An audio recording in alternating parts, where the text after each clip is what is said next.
Top quality और consistent performance के लिए सिर्फ सिल्वर पंप नाम याद रखना। ಕರೆಂಟ್ ಶಾಕ್ ಕೊಡ್ತಾ ಇದೆ ಸರ್ಕಾರ. ಕರೆಂಟ್ ಶಾಕ್ ಎಲ್ಲರಿಗೂ ದೊಡ್ಡ ಶಾಕೆ ಸರ್. ಕಾಮನ್ ಪೀಪಲ್ಗೆ ಆಗಲಿ ಮಧ್ಯಮ ವರ್ಗದವ್ರಿಗೆ ಆಗಲಿ ಜನ ಎಕ್ಸ್ಪೆಕ್ಟ್ ಮಾಡಿರಲಿಲ್ಲ. ಪ್ರತಿಯೊಂದು ಜಾಸ್ತಿ ಆಗ್ತಾಯಿದೆ. ಅದರಿಂದ ನೆಕ್ಸ್ಟ್ ಪ್ರತಿಯೊಂದು ಲಿಂಕ್ ಥರನೇ ಇದು ಪೆಟ್ರೋಲ್ ಆಗ್ಬೋದು, ಹಾಲು ಬರ್ತಾಯಿದ್ದಾರೆ ಈಗ ನೆಕ್ಸ್ಟು ಎಲ್ಲನೂ ಜಾಸ್ತಿ ಮಾಡ್ತಾಯಿದ್ದಾರೆ.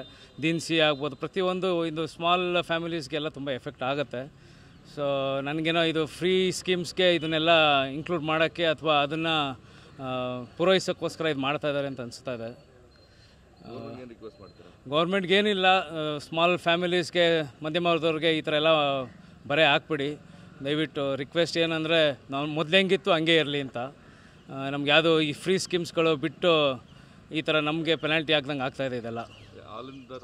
ಕರೆಂಟ್ ಬಿಲ್ 1ನೇ ತಾರೀಕಿಂದ ಕರೆಂಟ್ ಬಿಲ್ ಅಂತೂ ತುಂಬ ಹೆಚ್ಚಾಗ್ಬಿಟ್ಟಿದೆ. ಇದು ಎಲ್ಲರಿಗೂ ಹೊಡೆತಾನೆ ಇದೆ. ನಾಟ್ ಓನ್ಲಿ ಫ್ಯಾಮಿಲೀಸು, ಇಂಡಸ್ಟ್ರಿ ಆಗ್ಬೋದು, ಪ್ರತಿಯೊಬ್ಬರಿಗೂ ನೆಕ್ಸ್ಟ್ ಜಾಸ್ತಿ ಆಗತ್ತೆ ಇದು. ಸೊ ಪ್ರತಿಯೊಂದು ಹೈಕ್ ಆಗ್ತಾ ಹೋದಂಗೆ ಇದು ಲಿಂಕೆ ಕರೆಂಟಿಂದ ಇನ್ನೇನೇನು ಉತ್ಪನ್ನ ಆಗುತ್ತೆ ಅದಕ್ಕೆಲ್ಲ ನಮ್ಮ ಮೇಲೆ ಹೊರ ಆಗತ್ತೆ ಇದೆಲ್ಲ. ಪವನ್ ಅಂತ ಸರ್.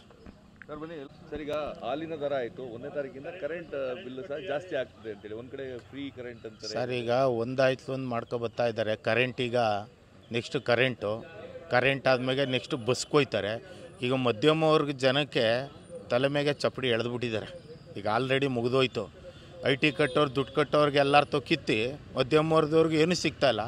ಎಲ್ಲ ಕೊಡೋರಿಗೆ ಕೊಡಬೇಡಿ ಅಂತ ಹೇಳ. ಮಧ್ಯಮ ವರ್ಗದೂ ಮಧ್ಯಕ್ಕೆ ಇಟ್ಕೊಂಡು ಅವರು ಎಲ್ಲರಿಗೂ ಅನುಕೂಲ ಮಾಡಿ ಈಗ ಆಲ್ರೆಡಿ ಯೂನಿಟ್ಟು ₹3 ₹4 ಇತ್ತು. ಈಗ ₹7 ಮಾಡಿದ್ದಾರೆ. ನೆಕ್ಸ್ಟ್ ₹9 ಮಾಡ್ತಾರೆ, ತೀರಿಸ್ತಾರೆ. ಈಗ ಆಲ್ರೆಡಿ ಮುಗಿದೋಗಿದೆ. ಗೌರ್ಮೆಂಟ್ ಇನ್ನೇನು ನಮ್ಮ ರಾಜ್ಯನ ಅಡೆ ಇಟ್ಬಿಡ್ತಾರೆ. ಈಗ ಆ ಮಟ್ಟಕ್ಕೆ ಬಂದಿದೆ ಈ ಪರಿಸ್ಥಿತಿ. ದೇವರೇ ಕಾಪಾಡಬೇಕು ಈ ಸರ್ಕಾರನ, ಜನನ ಎಲ್ಲರನ್ನೂ ನೋಡ್ಬೇಕಷ್ಟೆ. ಒಂದು ಕಡೆ ಫ್ರೀ ಅಂತಾರೆ, ಗ್ಯಾರಂಟಿ ಅಂತಾರೆ. ಫ್ರೀ ಇಲ್ಲಿ ಕೀಳ್ತಾವ್ರಲ್ಲ, ದೊಡ್ಡವ್ರ ತಾವು ಕೀಳ್ತಾರೆ, ಸಣ್ಣವ್ರು ಕೊಡ್ತಾವ್ರೆ. ಏನಾಯ್ತದೆ ಸರ್ಕಾರ ಯಾವ ಮಟ್ಟಕ್ಕೆ ಆಗೋಗಿದೆ ಅಂದರೆ ಎಲ್ಲೋದ್ರೂ ಕಾಸಿಲ್ದೇ ವ್ಯಾಪಾರ ನಡೆಯಲ್ಲ. ವ್ಯಾಪಾರ ಏನಿದ್ರು ದುಡ್ಡು ಕೊಟ್ಟರೆ ಮಾತ್ರ ವ್ಯಾಪಾರ. ಆ ಮಟ್ಟಕ್ಕೆ ಪರಿಸ್ಥಿತಿ ಬಂದಿದೆ. ಅದ್ರ ಜೊತೆ ನಮ್ಮ ಗುತ್ತಿಗೆದಾರೆಲ್ಲ ತೀರೋದ್ರು. ಈ ಸರ್ಕಾರ ಬರೋ ಕಾರಣಕ್ಕರ್ತ ನಮ್ಮ ಗುತ್ತಿಗೆದಾರರೇ. ಈ ಸರ್ಕಾರಕ್ಕೆ ಗುತ್ತಿಗೆದಾರ ಮೇಲೆ ಚಪ್ಪಡಿ ಎಳೆದ್ಬಿಟ್ಟಿದ್ದಾರೆ ಆಲ್ರೆಡಿ.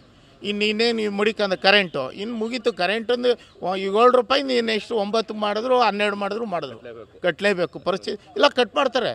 ಒಂದೇ ಬಿಲ್ ಕಟ್ಟಿಲ್ಲ ಬಂದು ಆಲೇ ಒಂದೇ ದಿವಸ ಕಟ್ ಮಾಡಿ ಬಿಸಾಕ್ಬಿಡ್ತಾರೆ. ಈ ಪರಿಸ್ಥಿತಿ ಬಂದಿದೆ. ದೇವರೇ ಕಾಪಾಡ್ಬೇಕು ಈ ರಾಜ್ಯನ. ಕುಮಾರ್ ಅಂತ ಅರ್ಕೆದೆ ಗುತ್ತಿಗೆದಾರ. ಸರ್, ಈಗ ಹಾಲಿನ ದರ ಆಯಿತು, ಕರೆಂಟ್ ಬಿಲ್ ಸಹ 1ನೇ ತಾರೀಕಿಂದ ಜಾಸ್ತಿ ಆಗ್ತಾ ಇದೆ ಅಂತ ಹೇಳಿ. ಸರ್, ಕರೆಂಟ್ ಬಿಲ್ದು ದರ ಜಾಸ್ತಿ ಮಾಡೋ ನೆಸೆಸಿಟಿನೇ ಇಲ್ಲ. ಫಸ್ಟ್ ಆಫ್ ಆಲು ಇವ್ರು ವೋಟ್ ಬ್ಯಾಂಕ್ಗೋಸ್ಕರ ಇವರು ಫ್ರೀ ಕೊಡ್ತೀವಿ, ಆ ಭಾಗ್ಯ ಈ ಭಾಗ್ಯ ಕೊಡ್ತೀವಿ ಅಂದ್ಬಿಟ್ಟು ವೋಟ್ ಹಾಕಿದವ್ರಿಗೆ ಈಗ ಕಾಮನ್ನು ವೋಟ್ ಹಾಕಿರೋರು ಕಾಂಗ್ರೆಸ್ಗೂ ಹಾಕಿರ್ತಾರೆ, BJPಗೂ ಹಾಕಿರ್ತಾರೆ, ದಳಕ್ಕೂ ಹಾಕಿರ್ತಾರೆ. ಸರಿನಾ? ಈಗ ಇವ್ರ ಸರ್ಕಾರ ಇವ್ರ ಖಜಾನೆಯಲ್ಲಿ ದುಡ್ಡಿಲ್ಲ ಅಂದ್ಬಿಟ್ಟು ಫ್ರೀ ಎಲ್ಲ ಕೊಡಿ ಅಂತ ಯಾವನು ಕೇಳಿದ? ಈ ಛತ್ತೀಸ್ಗಢದ CM ಏನು ಮಾಡಿದ್ರು, ತೆಲಂಗಾಣ CM ಏನು ಮಾಡಿದ್ರು, ಓಪನ್ ಸ್ಟೇಟ್ಮೆಂಟ್ ಕೊಟ್ಟರು. ಹಿಂಗೆ ಫ್ರೀ ಕೊಡ್ಕೊಂಡು ಅಂದರೆ ಯಾವ ಸರ್ಕಾರ ಯಾವ ಇಡೀ ದೇಶದಲ್ಲಿ ಉದ್ಧಾರ ಆಗಲ್ಲ ಅಂತ ಹೇಳ್ಬಿಟ್ಟಿದ್ದಾರೆ. ಇದನ್ನು ಮುಂದಿಟ್ಕೊಂಡು ಬೇರೆಯವರೆಲ್ಲ ಚೇಂಜ್ ಆಗಬೇಕು. ಅವರು ಓಟ್ಗೋಸ್ಕರ ತೆಲಂಗಾಣದವರು ಓಟ್ ಹಾಕಿಸ್ಕೊಂಡೆ ಈ ಓಪನ್ ಸ್ಟೇಟ್ಮೆಂಟ್ ಕೊಟ್ಟಿರ್ಬೇಕಾರೆ ಇದು ಇಡೀ ದೇಶಕ್ಕೆ ಅಪ್ಲೈ ಆಗುತ್ತೆ. ಇದೆಲ್ಲ ಇಡೀ ದೇಶಕ್ಕೆ ಹೆಂಗೆ GST ಒಂದು ಅದೇ ಥರ ಎಲ್ಲರಿಗೂ ಒಂದೇ ಅಪ್ಲೈ ಆಗುತ್ತೆ. ಇದು ಇಲ್ಲಿ ಒಂದು ಕಡೆ ಕಿತ್ಕೊಳ್ಳೋದು, ಒಂದು ಕಡೆ ಕೊಡೋದು ಮಾಡ್ಕೊಂಡು ಕೂತ್ಕೊಂಡ್ರೆ ಹೆಣ್ಮಕ್ಳು ಭಾಗ್ಯ ಬಂತು, ಗಂಡು ಅಂದ್ರದ್ದು ದುಡ್ಡು ಇಸ್ಕೊಂಡು ತಿಂತಾ ಇದ್ದಾರೆ. ಎಕ್ಸೈಸ್ ಲೈಸೆನ್ಸ್ ಜಾಸ್ತಿ ಮಾಡ್ತಾ ಇದ್ದಾರೆ. ಅಲ್ಲಿ ಜನರಿಗೆ ದುಡ್ಡು ಜಾಸ್ತಿ ಏನೋ ಬಿಸ್ನೆಸ್ ಆಗಂಗೆ ಮಾಡ್ಕೊತಾ ಇದ್ದಾರೆ. KB ಮೀಟ್ರ್ ಚೆನ್ನಾಗಿರೋ ಮೀಟ್ರನ್ನ ಸುಮ್ಮನೆ ಅವನು ಚೇಂಜ್ ಮಾಡ್ತಾನೆ ಅವನು. ಇವರು ಕಾಂಗ್ರೆಸ್ ಸರ್ಕಾರ ಬರ್ತಾ ಇದ್ದಂಗೆ ಹಳೆ ಗಾಡಿಗಳನ್ನೆಲ್ಲ ಮಾರ್ಬಿಟ್ಟು ಬೇರೆಯವ್ರಿಗೆ ಕೊಟ್ಬಿಟ್ಟು ಬೇರೆ ಡಿಪಾರ್ಟ್ಮೆಂಟ್ಗಳು ಹೊಸ ಗಾಡಿಗಳು ತಗೋತಾರೆ ಇವ್ರ ಚಟಕ್ಕೆ ಇವ್ರ ತೀಟೆಗೆ. ಹಂಗಂದ್ಬಿಟ್ಟು ಇವರು ಕಾಂಗ್ರೆಸ್ ಸರ್ಕಾರ ಬಂತು ಅಂದ್ಬಿಟ್ಟು ನಾವು ಹಳೆ ಮೀಟ್ರ್ಗಳೆಲ್ಲ ಚೆನ್ನಾಗಿರೋ ಮೀಟ್ರ್ಗಳನ್ನ ವಾಪಸ್ ಕೊಟ್ಬಿಟ್ಟು ₹850 ಮೀಟ್ರನ್ನ ₹9,000 ಥರ ಮಾರಬೇಕು ಅಂತಿದ್ದಾರೆ. 15,000 ಕೋಟಿ ಹಗರಣ ಅಂತ ಓಪನಾಗಿ ಸ್ಟೇಟ್ಮೆಂಟ್ ಹೇಳ್ಕೊಂಡು ತಿರುಗ್ತಾ ಇದ್ದಾರೆ. ಇಷ್ಟಿದ್ದು ಈ ಥರ ಮಾಡ್ಕೊಂಡು ಕೂತಿದ್ದಾರೆ ಅಂದಮೇಲೆ ನಾಚಿಕೆ ಆಗ್ಬೇಕಾನೆ ಸರ್ಕಾರಕ್ಕೆ. ಈಗ ಹಾಲಿನ ದರ, ಕರೆಂಟ್ ದರ ಏರ್ಕೊಂಡು ಕೂತ್ಕೊಂಡ್ರೆ ಇವ್ರ ಚಟಕ್ಕೆ. ಈಗ ಮುಂದೆ ಏನಾಗಿತ್ತು, ಇದೇ ಹಾಲಿನವರು ಹಾಲಿನ ದರ ಜಾಸ್ತಿ ದರ ಮಾಡಿ ಅಂದ್ಬಿಟ್ಟು ರೈತರಿಗೆ ಒಳ್ಳೇದಾಗಲಿ ಅಂತಿದ್ರು. ಆವಾಗ ಇನಿಷಿಯೇಟಿವ್ ತಗೊಳ್ಳಿಲ್ಲ.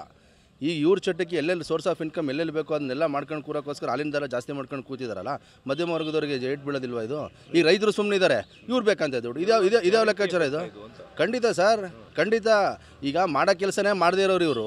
ಇವನ್ನೆಲ್ಲ ಕೊಡೋಕ್ಕೋಸ್ಕರ ತಾನೇ, ಸರ್ಕಾರ ಉಳಿಸ್ಕೊಳ್ಳೋಕ್ಕೋಸ್ಕರ ತಾನೇ ಮಾಡಬೇಕಾಗಿರೋದು. ಈಗ ಏನು 2 ವರ್ಷ ಆದಮೇಲೆ DCM ಶಿವಕುಮಾರ್ DK ಶಿವಕುಮಾರ್ ಆಗಬೇಕು ಅಂತಿದ್ದಾರೆ. ಕ್ಲೀನಾಗಿ ಬಿಟ್ಬಿಡ್ತಾರೆ ಸಿದ್ದರಾಮಯ್ಯ ಅವರು, ಬಿಡಲ್ಲ. ಈಗ DK ಶಿವಕುಮಾರ್ ಮಾತಾಡಬೇಕೀಗ ಬಿಡಿ ಅಂತ ಅಲ್ವಾ ಸರ್? ಯೋಚನೆ ಮಾಡಿ ನೀವೇ. ಖಂಡಿತ ಸರ್, ಪ್ರತಿಯೊಬ್ಬರಿಗೂ ಹೊರೆ ಆಗುತ್ತೆ. ಪ್ರತಿಯೊಬ್ಬರಿಗೂ ಹೊರೆ ಆಗುತ್ತೆ. ಅವರೇನೋ ಇವತ್ತು ಸರ್ಕಾರ ಇರ್ತಾರೆ ಹೋಗ್ತಾರೆ, ಅವ್ರಿಗೆಲ್ಲ ಕರೆಂಟ್ ಬಿಲ್ಗೆ ಗೌರ್ಮೆಂಟ್ ಕಟ್ಬಿಡ್ತದೆ. ಈಗ ಅವರು ಏನು ಬೇಡ ಸರ್, ಈಗ ಸಿದ್ದರಾಮಯ್ಯ ಇದ್ದಾರಲ್ಲ ಅವ್ರ ಪಕ್ಷದವರು ಅವ್ರ ಊರವ್ರಿಗೆ ಹೋಗಿ ಕೇಳಿ, ಅವರೇ ಒಪ್ಕೊಂತಾರೆ. ಜಾಸ್ತಿ ಖಂಡಿತ ಜಾಸ್ತಿ ಆಗುತ್ತೆ ಸರ್, ಏನಕ್ಕಾಗೋದಿಲ್ಲ. ಫ್ರೀ ಕೊಡಿ ಅಂತ ಯಾವನು ಕೇಳಿದ್ದ? ಈ KV ಮೀಟ್ರ್ ಜಾಸ್ತಿ ಮಾಡಿದ್ರು, ಟೆಂಪರರಿ ಎಲೆಕ್ಟ್ರಿಕಲ್ ಮೀಟ್ರ್ ಜಾಸ್ತಿ ಮಾಡಿದ್ದಾರೆ. ಆಮೇಲೆ ಪಾಪ ರೈತರಿಗೆ TC ಹಾಕಿಸ್ಬೇಕಾದ್ರೆ ಮುಂಚೆ 50-60 ಸಾವಿರದಲ್ಲಿ ಮುಗೀತು. ಈಗ 4-5 ಲಕ್ಷ ಕಟ್ಟಿ ಅಂತಾರೆ. ರೈತರು ಎಲ್ಲಿಂದ ತರಬೇಕು? ರೈತರಿಗೆ ಹಾಲಿನ ದರದಲ್ಲಿ ₹1-2 ಜಾಸ್ತಿ ಹಾಲು ಮಾಡ್ತಾರೆ. ಅವ್ನು ಹಸು ಕಟ್ಟಿರ್ತಾನೆ ಬಿಟ್ಟಿರ್ತಾನೆ ರೈತ, ₹1-2 ಬೇರೆಯವ್ರಿಗೆ ಕೊಟ್ಟಿರ್ತಾರೆ. ಏನು ಹಾಲಿನ ದರದಲ್ಲಿ ರೈತರಿಗೆ ಹೋಗುತ್ತೆ ಅಂತ ಏನು ಗ್ಯಾರಂಟಿ ಇದು? ಈಗ ರೈತರು ಸ್ಟ್ರೈಕ್ ಮಾಡಬೇಕೀಗ. ಗಿರೀಶ್ ಅಂತ ಸರ್, ಮೈಸೂರು.